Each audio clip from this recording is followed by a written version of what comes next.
You know what's wild? Most people are still overpaying for car insurance just because it's a pain to switch. That's why there's Jerry. Jerry's the only app that compares rates from over 50 insurers in minutes and helps you switch fast with no spam calls or hidden fees. Drivers who save with Jerry could save over $1,300 a year. Before you renew your car insurance policy, do yourself a favor. Download the Jerry app or head to jerry.ai/Libsyn. That's JERRY.ai/LIBSYN.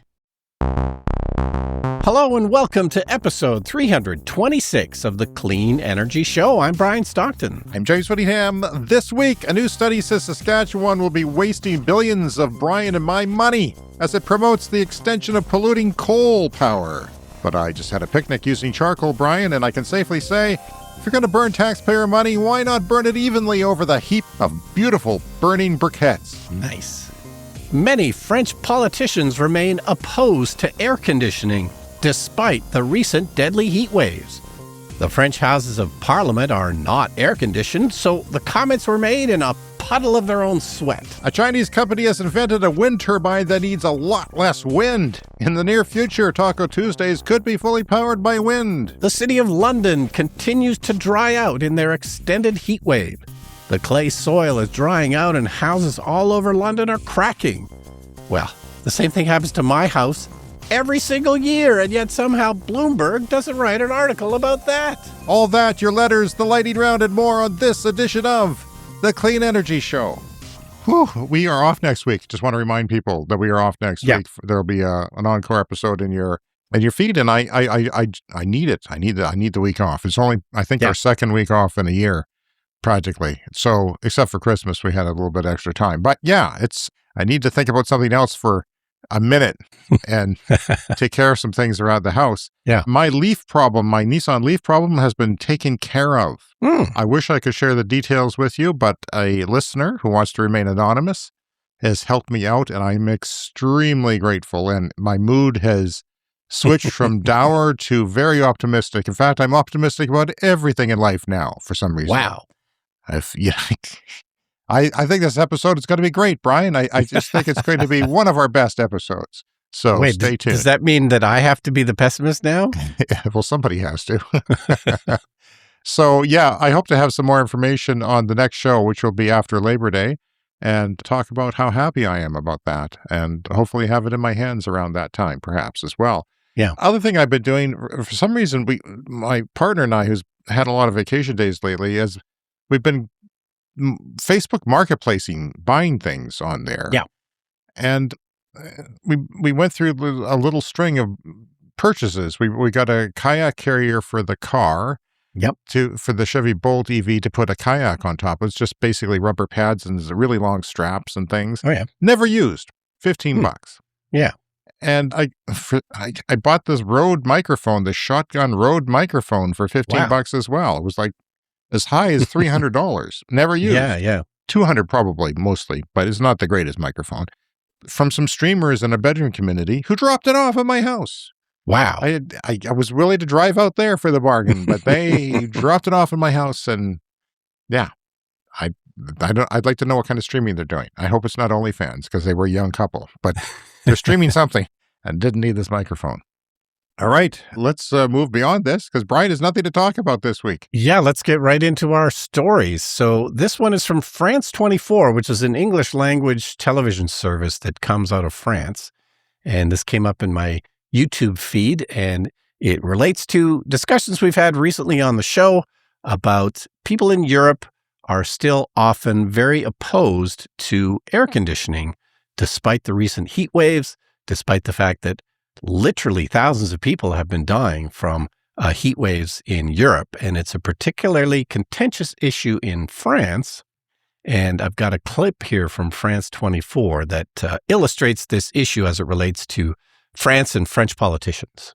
Is this the heat wave that finally changes French minds about air conditioning? Well, definitely not for the country's environment minister. Take a listen. I am horrified by people that tell me, let's just put AC everywhere. Okay, let's put AC everywhere. Do you really believe that will stop a forest fire? Do you really believe that will stop animals dying? What do you think it will prevent? Nothing. And experts on France 24's debate as well were sceptical at best. What we need is not an AC. What we need is comfortable places. It's like if you have skin cancer and the doctor will give you cream. What will happen to you? You will die. It's time This is harsh. to question the fact that we use always more technology to solve problems that technology itself has created. Well, despite those voices there is no denying this has been a particularly brutal week, not least for schools, hospitals and care homes. And the world is looking on shocked by the lack of what is seen elsewhere as basic technology.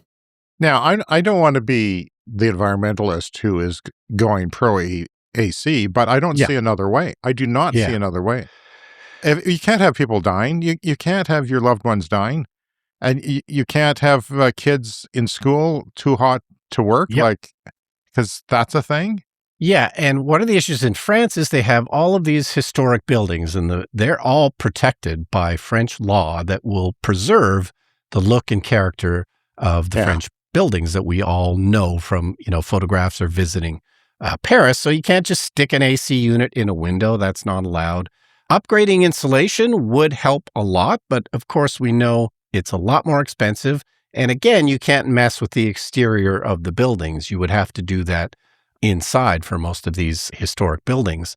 So AC, unfortunately, is going to be the probably only practical solution. But, I certainly understand where these arguments are coming from. Like, a lot of people are opposed to electric cars because it kind of, on the surface, looks like you're just stacking new problems on top of old. Like, we got into this mess because we have billions of cars in the world. So maybe switching to electric and still having billions of cars isn't the answer. Like, I understand people, sometimes have that reaction. But again, like the air conditioning thing, it's just not practical. We have all these roads all over the planet. I think we're going to continue to drive cars, so those cars should be electric. There's going to be a carbon footprint to creating all those electric cars, so none of these are perfect solutions. But they're very, very strong denials from many people in power in France. Wow. I don't think what their arguments, though, I mean, of course, air conditioners are not going to stop climate change. They're going to make it worse if you're not using completely clean power. But you could throw solar panels on schools. Do all the schools have solar panels? When the sun shines, it's the hottest part of the day. It's the part of the day when the kids are in school. And that can be powering air conditioning. Yeah. The thing is, what we have today is the best it's going to be, is what climate scientists say. Yeah. As bad as it is, this is as good as it gets. Because it gets worse from here. And no matter what, we could do a great job. The whole world could suddenly smarten up and do the best they could at mitigating. It would still be decades and decades before things started to improve. A lifetime. So things get worse. We have to deal with it. We can't just say grandma dies because air conditioning is like a cream for cancer. No. It is a cure for cancer because it keeps grandma alive. That's my argument that just came out of my mouth. Yeah, the French environment minister at the very end, of course, like, her point is, well, this isn't going to prevent forest fires, so why should we have air conditioning? And at the end she says, what's it going to prevent? Nothing. Well, no, it's going to prevent grandma from dying if you give her an air conditioning unit.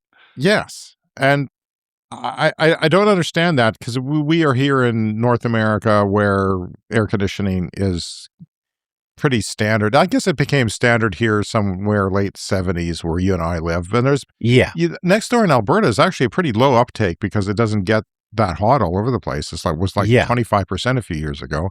And then you go further to the Pacific Northwest and the coast of the ocean, it becomes a lot more temperate, but they are dying during heat waves now too. So, you don't have to use the air conditioning. You don't have to, set it to 69 Fahrenheit like they do in Texas or Phoenix, but you could make it livable at 28 or lower, whatever the cutoff is, and use a fan and change building codes for new buildings. And we have continental climate where we live, which means super, super cold in the winter, because we're kind of in the middle of the continent, and then super, super hot in the 100 Fahrenheit range in the summer where we live. But yeah, it wasn't until the 70s that really people around here started to get air conditioning. And as I've said many times on the show, I tried to avoid getting it for my house. But then you got it. You were so happy. You were very positive about it every time you talked about it. So yeah. But we first moved back here from Toronto about 20 years ago, and Toronto gets much hotter because they also have generally higher humidity. So, Toronto's very bad. Air conditioning, I'd say, is pretty much mandatory. And then it seemed so much cooler when we moved here. And just a couple of hot days where, maybe we'll sleep in the basement a couple of days out of the year. Sure. But that's turned into, more like a dozen days out of the year where you have to sleep in the basement. And the other factor is forest fire smoke, right? You want to, we're having that more often now. Wildfire smoke is not healthy, so you want to close your windows. Yeah. We've been very lucky in August and throughout the whole summer, we've had very few wildfire smoke days. We had our heat before the fires started. And then when they started, we had more of a northerly flow or a westerly flow where it's not bringing the smoke to us. Or if it is, it's far away and it's just making it kind of gray in the upper atmosphere. Yeah. Last summer was very bad. This year, we kind of lucked out. Yeah, we did. So I wanted to talk about this. This may not make sense to everybody. Like even people in our own country of Canada don't know much about our province of Saskatchewan. So I'm going to always explain what it is. It's a 1.2 million people in a big rectangle. It's spread out. There's a couple of big cities, not so big, 250,000, third of a million in the other city. Yeah, we kind of live in the forgotten province of Canada. Not a ton of people here. And most people don't know anything about Saskatchewan. And what they do know, they tend to have a negative opinion. Well, I'm not sure that I can blame them because I have a very negative opinion sometimes. People move away from here, the educated people, they go out and get good jobs. You did, but you came back. I briefly did, came back. But our politicians here are getting worse and worse. The political climate here is just awful, and they're doing ill-advisable things with our power sector. A new Pembina Institute, that's a Canadian think tank for clean energy, their new analysis says that Saskatchewan's plan to extend coal power to 2050, which is, madness. If you listen to it's madness. If you listen to the show, you know the trajectory of things. And in 2050, now is the Stone Ages compared to what it'll be in 2050 with clean energy. Why would you want to burn something from not even last century, but centuries ago as your main power source? And they say their plan to do this will be the most expensive electricity option. And keeping and refurbishing coal plants could cost 26 to 32 billion. I did my own analysis on this last winter. Yeah. They're basically saying the same thing that I said. The numbers are kind of matching up.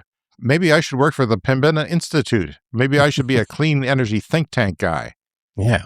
What does the think tank look like? Do you know? Like, is it like an aquarium or? Yeah. Oh, yeah. I think that's what it is. Is it an aquarium? And then, you put these big helmets on and you just think really hard. Just really think hard. Okay.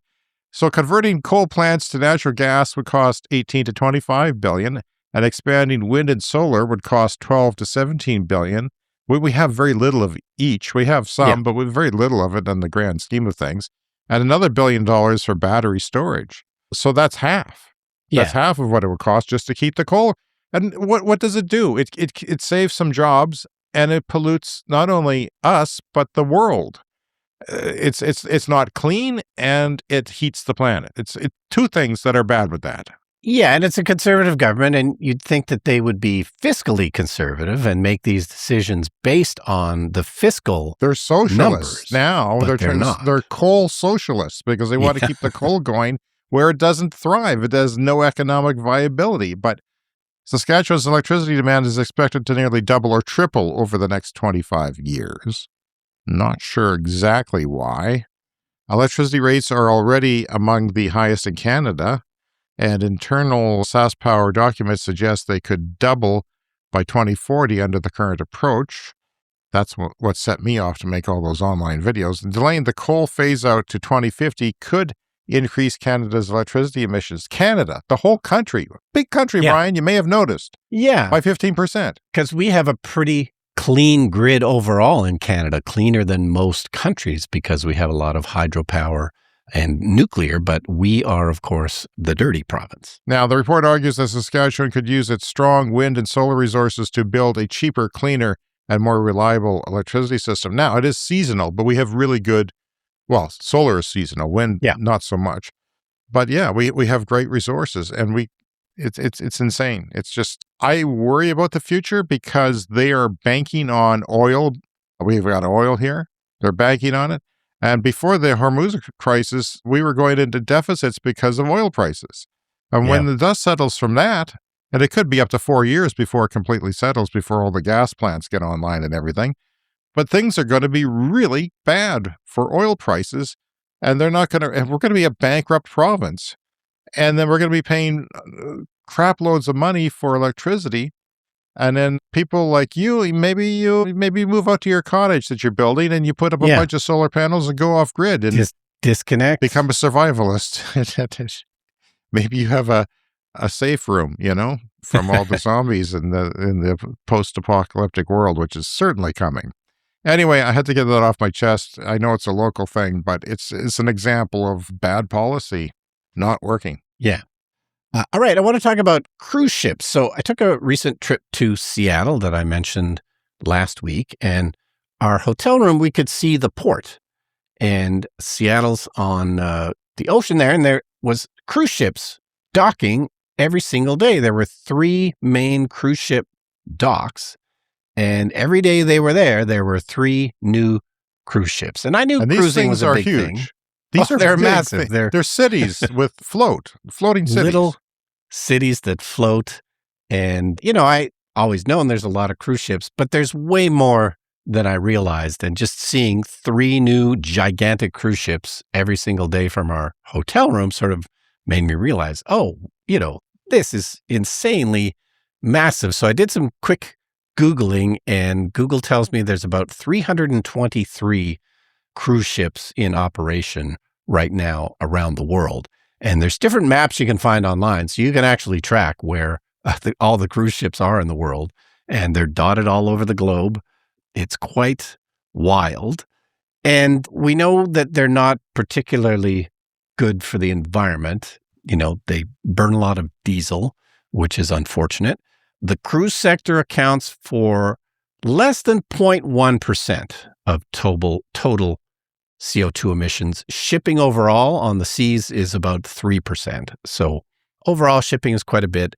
Cruise ships only 0.1 of total CO2 emissions. So those 323 ships as a total, maybe not huge, but as a vacation, it's one person on a typical cruise emits roughly 8 times more carbon than someone on a land-based vacation. So we know that this is a carbon-intensive way to enjoy. So that's a gas vacation. car, going on a vacation in a gas car, assuming. I assume that. Or using average fuel economy, which gets brought down by the advancement of EVs, but it's still pretty high. Yeah. So I don't want to dump on the cruise industry because I'm also extremely fascinated by it. And I still have never been on a cruise. I did book a spot on the Viking cruise line. They're going to have a hydrogen-powered cruise ship that's launching, I think, at the end of this year. It'll have its maiden voyage. And I had booked a spot on that, but decided to cancel it. We need to do a Clean Energy Show cruise for all of our listeners. That's right. Yeah. On the hydrogen cruise ship. And we'll do a show. That would be amazing. We'll record in front of the audience, and we'll do a show and take questions and comments. Well, these cruise ships, they all have theaters. Some of them have several theaters. So I'm absolutely fascinated by them. I think the cruise I would most You mean a movie likely... theater, Brian? Is that what you mean? A movie theater? Yeah, movie theaters. And, they usually have stage productions and musicals that they put on. That's why there's so much staff. You were telling me how much staff the proportion is really high. Yeah. So these sort of average cruise ships that, 3,000 or 4,000 passengers and then 1,800 crew members. There's tons of crew members on these ships. But I think the cruise I would most likely take would be the TCM cruise, the Turner Classic Movies. They do a cruise where you go on the ship and you watch movies all day in the theater that they have on the cruise ship. Okay, I don't understand that.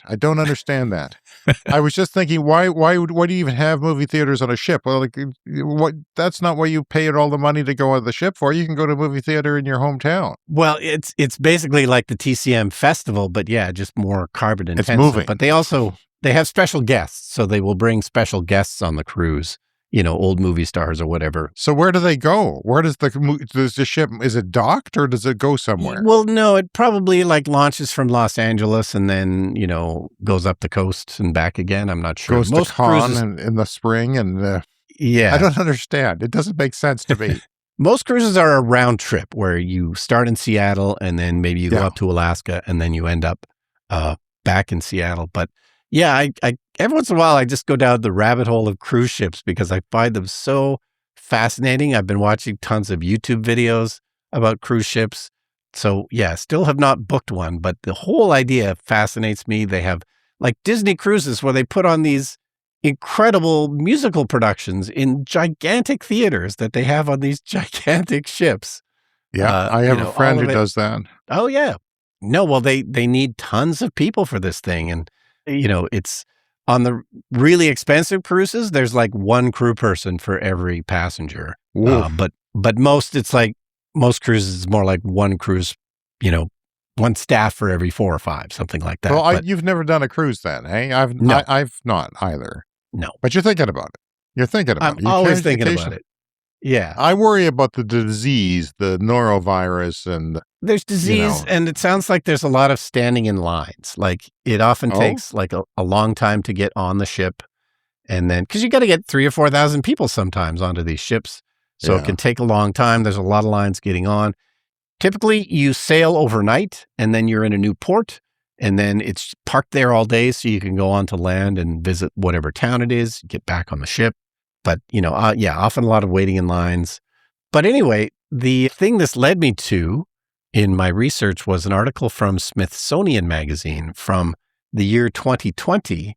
And they have figured out a way to make these cruise ships more efficient. And this is very recent. It's not necessarily new technology, but it's been only really implemented in the last few years. And I don't know how many cruise ships have this, but they do a thing now called air lubrication, which I thought was fascinating. They essentially pump air bubbles out of the bottom of the ship. And so the ship, it reduces the friction with the water because there's a lot of friction involved with water. So they essentially float on a cushion of air bubbles underneath the cruise ship.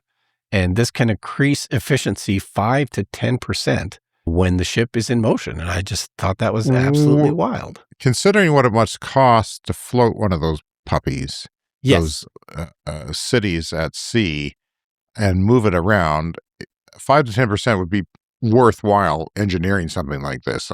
Yeah. And again, if you think about all 323 cruise ships and all the diesel fuel that they're using every year, to reduce that by 5 or 10% would be amazing. So the article says here, you can't blow bubbles for free, though. It requires energy to compress the air and position it so that bubbles flow in a steady stream along the hull of a large, flat-bottomed vessel.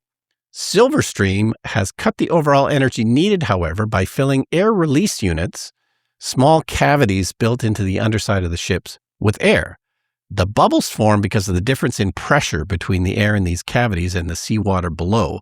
It's a phenomenon called the Kelvin-Helmholtz instability, and it occurs as the ship moves, which means that the air mixes with the water in the form of little bubbles that then glide rearward towards below the ship. So they've found somewhat more efficient ways to do this because it can cost some energy to create the bubbles. But again, a 5%, 10% savings on your overall fuel bill would be amazing. The one caveat, it doesn't work in rough seas. If things are choppy, it doesn't work. There's too much. The efficiency is not gained at all. So you might as well turn it off. Yeah. I see. So yeah, I will get to work on the Clean Energy Show cruise. Well, that would be fun. It's a fantasy, but it'd be fun. Maybe it could be on Wascana Lake, on our local lake here or something. Our local man-made lake. Yeah. And I don't know. Get a houseboat or something. That seems more our scale. I don't know. But a cruise would be good. Clean Energy Show, hydrogen cruise. What could go wrong? I'm always remembered because my mom had these neighbors she didn't like. She didn't like anybody, my mother, but she had these neighbors that they have these garage sales all the time. They used to. They're old now. But they had these garage sales all the time. I don't know where they got their stuff, but they would try sourcing stuff, and they would have constant garage sales, and they used the money to go on cruises. And one of them was the Steven Soderbergh cruise with Meryl Streep, and they were extras in it. These people who I had no understanding of what I did for a living, which was film at first. Yeah. They did not understand anything, and then suddenly they're in a Steven Soderbergh film and bragging about it at a Christmas party. Yeah, he made a movie with Meryl Streep and some other famous actors, and they shot a lot of it on the cruise over from like New York to London. Yeah. So the crew just sailed for that 7 days. They shot all the ship scenes while they were cruising, and the people on board got to be extras. And they were kind of an improvised dialogue movie, which is something that you and I have worked on. Yeah. He often makes movies in an unusual way, but I saw the film. I did enjoy it. Ms. Streep did not like that process because she's, a book person, obviously. And that's why I refuse to work with Meryl Streep, because she can't improvise. Well, there we sit. We finally have it out in the open. Brian refuses to work with Meryl Streep. Yeah. It's good to take a stand, Brian. Anyway, I wanted to say another weird thing that happened to me this week is that I ordered something. I was looking at Alibaba and AliExpress to order an electronics thing. I don't know if you've done that before. I haven't. I've come close, but I have not ordered from them. So I found that the actual manufacturer has a website, and this is a piece of camera equipment, and not brand name. It's a low-budget James level stuff, but it's still a very major manufacturer of this type of camera equipment. And so I ordered it right from the website from them because they said it was coming from the Canadian warehouse. And I promptly got an email from them that said, no, we don't have it we're sold out right now, but we'll ship it to you from China. And I had this very long conversation with this man in China who was a very good customer service representative, which you don't often get these days. But his letter said that we want to ship it to you with DHL, and there will be custom charges. How much would you like me to claim that the product is worth? If you go too low, it might work, but you might get fined. And he's coming out with saying these things out front that just gives me a bad feeling. So I said, cancel my order. Yeah. But then we worked it out that they had some other things in the Canadian warehouse that were similar, so packaged slightly differently, and I'm getting it promptly from them. But it was just a weird thing for somebody to come out and say, how much would you like me to lie about how much this is worth? So I once ordered some records from Alternative Tentacles. This is a sort of a punk record label in California. And they had a website. You could order stuff from the website. And it came up to me in a package that was all handwritten label. And on the customs form, they called it a gift because they're punks. They're a punk record label, and they're, all about sticking it to the man. So that I wouldn't get charged any customs, they just labeled it as a gift. So why would a electronics company in China send me a gift? Well, that's the thing. I mean, but if they wrote the label out by hand and made it look like it was just a personal package, that's how you might get around that. Well, it's time to dip into the summer mailbag. This is our last episode of the summer. We'll be back after Labor Day, and it's time to get those last few letters that got stuck in there out of there. So Jonathan wrote that a new report says that solar schools could power 150,000 homes and cut air pollution by 1.3 million tons per year in the state of North Carolina, United States. Yeah. And public schools have more than 1.3 thousand football fields worth of potential rooftop space. Yeah. I don't know what that is in hectares or acres, but that's a lot of solar space. Well, was something I brought up earlier. Just think about all the schools you've ever seen. What do they have? Usually big, long roofs. They're often... It's a crime. It's a crime that there's not a government policy to coat those suckers with solar panels because, they were talking about doing it in Ontario, but I don't think it ever took off. Maybe somebody can write us and let us know, but I don't think it ever took off. And Denny and Linda had Axios story they wanted to talk about, not on air taxis, but air ambulances. I thought this was interesting. You know how we're talking about these, human-sized drones that actually carry people autonomously? You don't need to know how to fly. They're electric. They have batteries in them. They're quieter. And some people are really worried that they would, be prominent and be annoying. They're not silent, but you wouldn't want them flying over your house every 10 seconds either, with Bob down the street going to work or going to the liquor store or whatever he's doing. Yeah. These are paramedics responding to a 911 call in coastal North Carolina. They tried this. They piloted a Jetson-like personal aircraft to the scene, landing in the patient's yard. We have, air ambulance helicopters, but you can't land at a guy's yard doing that. But with one of these, maybe you can. Yeah. Which is interesting. Landed in the patient's yard to begin treatment roughly 20 minutes before ground ambulances arrive. So this is in a rural area. Yeah. That's kind of interesting to me. It's a new... sometimes we talk about technology that maybe isn't a great idea overall. But then there's some niche use cases that are really good ideas using this technology. Yeah, our cities could be loud and annoying if every single person had one of these things, but this seems to be the perfect kind of use case. Well, this is a great case where in rural America, where hospitals are far away and time is critical to save lives. And, the responder, the first responder, doesn't need to be a pilot. They can just program in. It's weird. It's weird because what if it gets it wrong and nobody's sick here. You went to the wrong house. Get out of my yard. I don't know how that would work, but yeah. Wesley had sent us a New York Times article early in the summer about how electric cars were a big deal at the turn of the century. This is when I was having my surgery. It got overlooked. Yeah. The very first EV was born in the 1830s, and they did a nice write-up about it. We mention this on the show from time to time, but by the 1900s, electric carriages were dodging horse droppings in Manhattan streets, but then the combustion engine came along. And yeah, we're going to put these links on our Patreon page and our public Patreon page, patreon.com/cleanenergypod. Yeah, and speaking of Steven Soderbergh, the film director, he made a TV series several years ago called The Nick, and we probably talked about it on the podcast before, but I think 2 seasons of it, and it's about a New York City hospital in the early 1900s called The Nick. And that's interesting. Yeah, in 1 or 2 episodes, they have the hospital's ambulance, and it's electric. Like the writer did his research, and those were an actual thing at the time, using just lead acid batteries or whatever. So they couldn't go that fast. They couldn't go that far. So I think when intercity highways started appearing, that's kind of when the switch to gasoline really kicked into gear, because those electric vehicles. But it's too bad that they didn't remain in some form or fashion, because we probably would have gotten our battery breakthroughs a lot sooner if there continued to be some type of electric vehicle industry. Yeah. Well, we also talked about this before. London continues to dry out. And there's a nice story here from Bloomberg. So we mentioned this before. London apparently is built on clay soil, which I didn't realize, and probably many Londoners didn't realize until these recent heat waves and droughts. But clay soil, it tends to expand and contract with moisture. And I guess, previously, the last hundreds of years in London, this hasn't been an issue. But now they're getting these dry spells, these heat waves, these droughts. And so the clay soil is drying up, and it's causing their houses to shift and crack. It's called subsidence.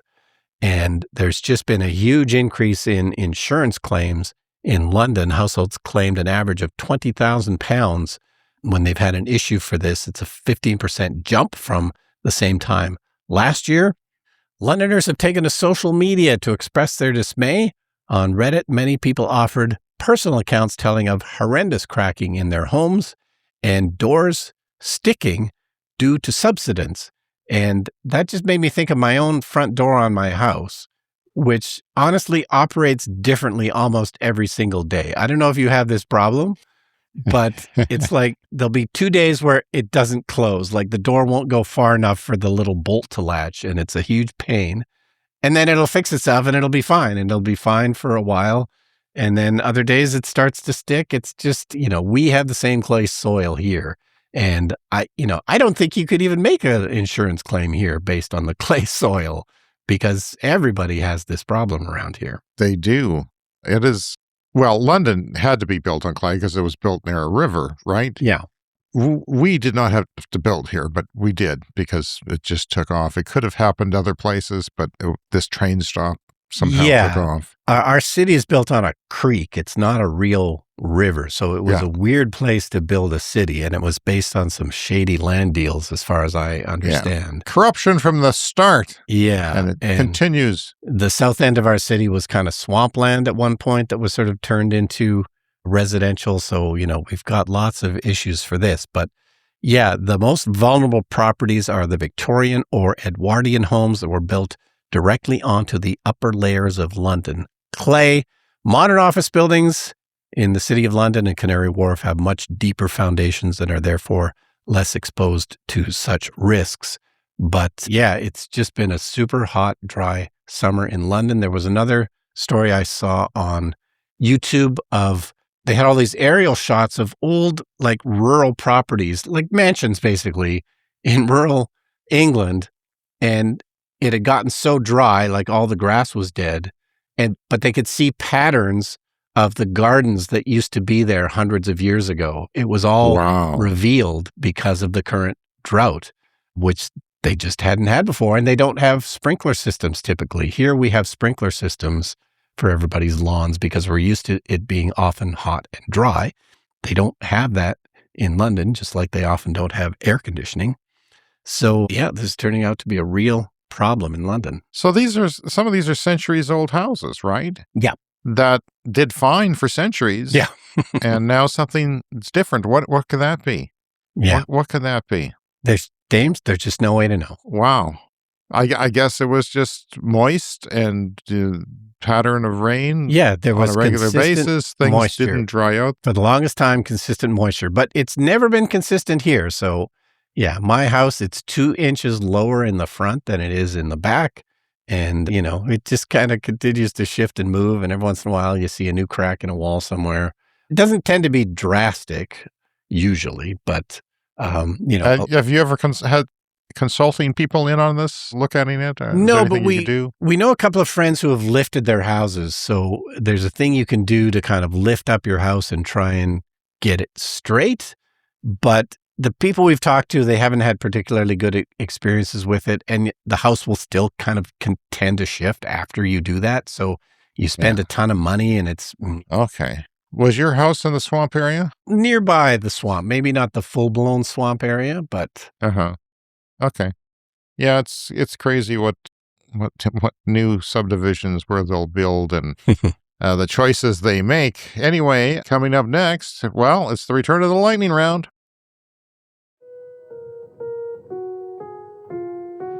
It's time for the lightning round. The lightning round is a fast-paced look at the latest headlines in climate, clean energy, and transportation. Solar skyrocketed to 49.7% of Hungary's electricity in July 2026. That's a lot. It was 41% a year before and 36% 2 years before of those Julys, and just 2% in July 2017. According to policy analyst John Hanger, you know what? It just goes to show. Yeah. It doesn't matter who you are, what country you are. You can go hard on solar if you want. I mean, there's different economics there because electricity is more expensive, probably. Energy is more expensive. But still, if you want to, if you have the right policy in place, things can go fast. And they should be going fast in a lot of places that aren't. Gas and coal plant outages in Texas are up 40% this past weekend. This is gas and coal plants. Yes, they do go out, even in hot weather. They'll go out. Yeah. And that can cause massive outages. But solar saved their butts last weekend, and batteries set a new record at sunset on Sunday. The gas plants struggle in extreme heat and cold. And you don't hear that around here when they're plugging the fossil fuels. You don't hear that. Yeah. You hear about how wind turbines don't work in cold and stuff like that. And don't you dare badmouth solar because it works year-round. It's just there's less sunlight in the wintertime here in the northern hemisphere, northern hemisphere. An exploding Russian drone boat got blown up near a European gas site. I don't know what those Ruskies were doing, Brian, but maybe Vladimir Putin was on board, looking around, trying to find some gas infrastructure to blow up. Waymo has fully launched its electric robotaxi service in Houston. So if you go to Houston, I want you to try it out for me.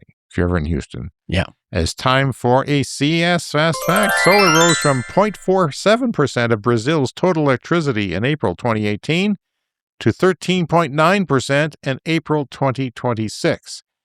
Brian, I'm no math wizard, but someone figured this out. It's 3,371%. It grew in that time. From 2018 to 2026, 3,300%. I didn't even grow that much in that time, and I grew quite a bit. Chinese EV maker Geely is preparing to pilot 500 watt-hour per kilogram solid-state battery packs in vehicles after Christmas, after New Year's, next year, across its portfolio of brands. It has multiple brands. And this is not the energy density of the battery cells, but the entire battery pack in the car is going to be 500 watt-hours per kilogram, which means the batteries in cars can be a lot lighter and a lot smaller. You could do more things with that space and go further. Yeah, and those are the same battery kind of numbers we sometimes talk about with aircraft, that aircraft batteries would need to be at least 500 watt-hours per kilogram for air travel with batteries to be possible. We try not to talk about this stuff, but Geely's a pretty big brand. Yeah. Like they don't come out with BS. Yeah. If it says it's coming out next year, it sounds like it'll come out next year. Well, that's 2 to 2.5 times the energy density of the packs that they currently are shipping today in their cars. And that's that would from be Car News. A massive improvement. Yeah. And then you would go into aircraft, and then your paramedics would be flying around in little machines looking for. I saw China had an autonomous drone that also floated in the water, like a Baywatch type thing. Okay. It would take off, see a drowning person, and go down and land by them. Well, that's another perfect use case. Absolutely. Yes. Rather than wait for the Baywatch. And there's nobody on board. It's just a float. Yeah. It's just amazing. Seems like an interesting idea. I think the world is going to be a very different place in 20 years. Yeah. Going to the beach just won't be the same.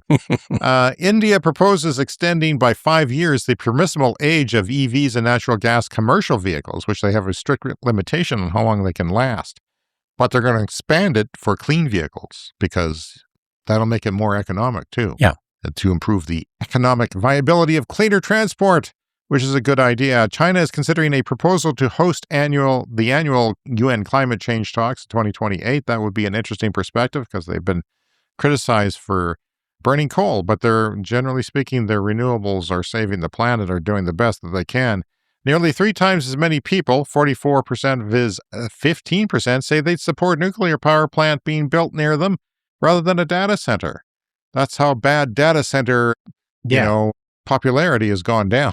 Data centers have terrible PR. People hate them. Generally, no one wanted a nuclear reactor near them either, but things have changed. Says Heat Map News. Solar was Utah's biggest single source of electricity during the month of May 2026. It generated more than gas or solar. That's Utah. Gas or coal. Gas or coal. Pardon me. What did I say? Solar. Oh, God, I really do need that week off next week. Yeah. This is why, people. You'll understand why. It's time for another CES Fast Fact. The number of pickup trucks sold in the first half of 2026 in Europe, 65,000. All of Europe, 65,000 pickup trucks were sold. I've often wondered how many were sold over there. Yeah. Houston metro area, not Houston general, the metro area of downtown Houston, 45,000. Because, God dang it, you need a truck in Houston, don't you? Especially in the metro downtown area, I guess. Uh-huh. Population, Europe, 744 million. Houston metro, 8 million. Wow. So different outlook on vehicle ownership there. This is from PV Magazine. A Chinese automotive glass giant announces a vehicle integrated solar roof. Fueo Glass has confirmed mass production capabilities for solar sunroof glass with photovoltaic cells embedded in laminated automotive glass to power auxiliary power loads in the car. Now, you've got Teslas. Teslas have big glass roofs. They cover the whole roof. It's kind of a nice aesthetic when you're in the back seat or in the car. Yeah. Well, every once in a while you hear a story about people trying to integrate solar cells into, glass in buildings too. I mean, you could put, solar cells theoretically into the glass in buildings, and it's been done in certain experimental senses, I think, in test cases. But, if there's an economical way to put it into, the roof glass on your car, you wouldn't get a ton of power, but why not get some? Yeah. Yeah, you would get some, and it would power, the self-driving computers and things like that, and just it's $1,100 probably to get this option, but BYD is looking at it for a whole bunch of their models. Yeah. And Prius, for a while, they had some models with a simple solar panel somehow in the roof, and just sort of keep the 12-volt battery charged up, I think. And that's what the SL version of the Nissan Leafs, first generation, had one as well. I always envied that. Yeah. Because sometimes your 12 volt goes down in electric cars if it's doing too much, and there's no reason why they can't fix that problem. But Hyundai and Kia had a major problem with that, and now they've turned that around. And finally, this week, Brian, China just built a wind turbine for places where there's barely any wind. Wind turbines, as you may know, need wind. Yeah, it's a thing. Mm-hmm. But what if you wanted to build power where there isn't so much wind? Because they do all these studies for like 2 years on different sites to see how much wind there is over the time, and they find the best place. This one maybe would open up more options as to where you can place it, because not every municipality and local area wants wind. It's kind of a thing that is, controversial, and I kind of understand that. I wouldn't necessarily want a wind farm near me if I had idyllic rural property. Yeah. China has just built a 5-megawatt turbine specifically for that problem. It's called the Tianqi MCD 5-megawatt turbine, developed by Mingyang Smart Energy. It's being described as the world's first 5-megawatt class turbine designed for ultra-low wind conditions. It can start generating electricity at wind speeds as low as 2.5 meters per second, basically a light breeze. Yeah. Which is impressive. And it uses a really large rotor, giving it more area to capture energy from those weaker winds. Even in places where the average wind speed is only 4.5 meters per second, it's designed to produce the equivalent of about 850 full load hours a year. So that's pretty impressive. And this matters because, the really windy places are limited.